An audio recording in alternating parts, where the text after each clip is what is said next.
विश्व की सभी जातियां अपनी स्वतंत्रता की सुरक्षा के लिए और समृद्धि के लिए निरंतर बलिदान करती आई हैं। मनुष्य जाति में परस्पर युद्धों का श्री गणेश भी इसी आशंका से हुआ कि कोई उसकी स्वतंत्रता छीनने आ रहा है तो कोई उसे बचाने के लिए अग्रिम प्रयास कर रहा है।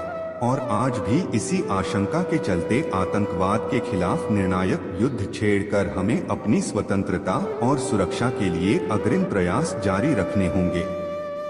राजस्थान की युद्ध परंपरा में जौहर और शाकों का विशिष्ट स्थान है, जहां पराधीनता के बजाय मृत्यु का आलिंगन करते हुए यह स्थिति आ जाती है कि अब ज्यादा दिन तक शत्रु के घेरे में रहकर जीवित नहीं रहा जा सकता।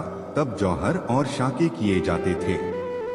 दुर्ग शिरोमणि चित्तौड़गढ़ का नाम इतिहास में स्वर्णिम पृष्ठों पर अंकित केवल इसी कारण है कि वहां पग पग पर स्वतंत्रता के लिए जीवन की आहुति देने वाले बलिदानी वीरों की आत्मोत्सर्ग की कहानी कहने वाले रजकण विद्यमान है। राजस्थान में अपनी आन बान और मातृभूमि के लिए मर मिटने की वीरतापूर्ण गौरवमयी परंपरा रही है और इसी परंपरा को निभाने के लिए राजस्थान की युद्ध परंपरा में जौहर और शाकों का अपना विशिष्ट स्थान रहा है। चित्तौड़ के दुर्ग में इतिहास प्रसिद्ध 3 जौहर और शाके हुए हैं। पहला जौहर और शाका। दिल्ली के बादशाह अलाउद्दीन खिलजी ने चित्तौड़ की महारानी पद्मिनी के रूप और सौंदर्य के बारे में सुन उसे पाने की चाहत में विक्रमी संवत 1359 में चित्तौड़ पर चढ़ाई की। चित्तौड़ के महाराणा रतन सिंह को जब दिल्ली से खिलजी की सेना के कूच होने की जानकारी मिली तो उन्होंने अपने भाई बेटों को दुर्ग की रक्षार्थ इकट्ठा किया। समस्त मेवाड़ और आसपास के क्षेत्रों में रतन सिंह ने खिलजी का मुकाबला करने की तैयारी की।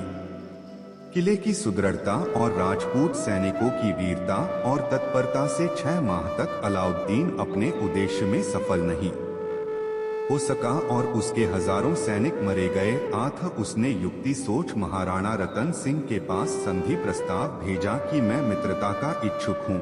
महारानी पद्मिनी के रूप की बड़ी तारीफ सुनी है, सो मैं तो केवल उनके दर्शन करना चाहता हूँ। कुछ गिने चुने सिपाहियों के साथ एक मित्र के नाते चित्तौड़ के दुर्ग में आना चाहता हूँ, इससे मेरी बात भी रह जाएगी और आपकी भी। भोले भाले महाराणा उसकी चाल के झांसे में आ गए।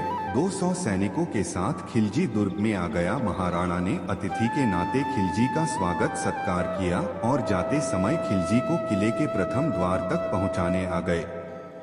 धूर्त खिलजी मीठी मीठी प्रेम भरी बातें करता करता महाराणा को अपने पड़ाव तक ले आया और मौका देख बंदी बना लिया। राजपूत सैनिकों ने महाराणा रतन सिंह को छुड़ाने के लिए बड़े प्रयत्न किए, लेकिन वे असफल रहे और अलाउद्दीन ने बार बार यही कहलवाया कि रानी पद्मिनी हमारे पड़ाव में आएगी तभी हम महाराणा रतन सिंह को मुक्त करेंगे, अन्यथा नहीं।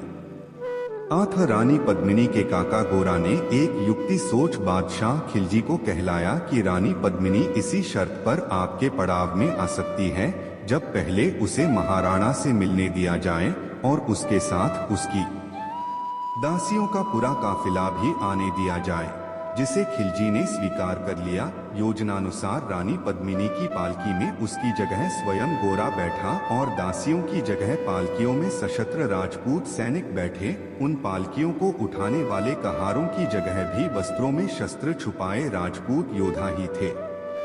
बादशाह के आदेशानुसार पालकियों को राणा रतन सिंह के शिविर तक बेरोक-टोक जाने दिया गया और पालकियां सीधी रतन सिंह के तंबू के पास पहुंच गई। वहां इसी हलचल के बीच राणा रतन सिंह को अश्वारूढ़ कर किले की ओर रवाना कर दिया गया और बनावटी कहार और पालकियों में बैठे योद्धा पालकियां फेंक खिलजी की सेना पर भूखे शेरों की तरह टूट पड़े। अचानक अप्रत्याशित हमले से खिलजी की सेना में भगदड़ मच गई और गोरा अपने प्रमुख साथियों सहित किले में वापस आने में सफल रहा। महाराणा रतन सिंह भी किले में पहुंच गए।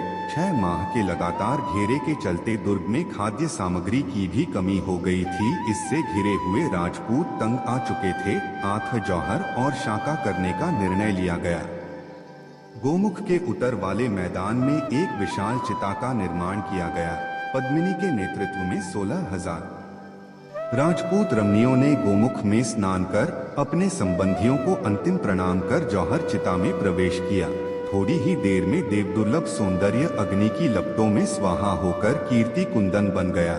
जौहर की ज्वाला की लपटों को देखकर अलाउद्दीन खिलजी भी हतप्रभ हो गया। महाराणा रतन सिंह के नेतृत्व केसरिया बाना धारण कर 30,000 राजपूत सैनिक किले के द्वार खोल भूखे सिंहों की भांति खिलजी की सेना पर टूट पड़े। भयंकर युद्ध हुआ। गोरा और उसके भतीजे बादल ने अद्भुत पराक्रम दिखाया। बादल की आयु उस वक्त सिर्फ 12 वर्ष की ही थी। उसकी वीरता का एक गीतकार ने इस तरह वर्णन किया। बादल 12 बरस रो, लड़ियो लाखा साथ, सारी दुनिया पेखियो, वो खांडा वह हाथ। इस प्रकार 6 माह और 7 दिन के खूनी संघर्ष के बाद 18 अप्रैल 1303 को विजय के बाद असीम उत्सुकता के साथ खिलजी ने चित्तौड़ दुर्ग में प्रवेश किया, लेकिन उसे एक भी पुरुष, स्त्री या बालक जीवित नहीं मिला जो यह बता सके कि आखिर विजय किसकी हुई और उसकी अधीनता स्वीकार कर सके। उसके स्वागत के लिए बची तो सिर्फ जौहर की प्रज्वलित ज्वाला और क्षत विक्षत लाशें और उन पर मंडराते गिद्ध और कौवे।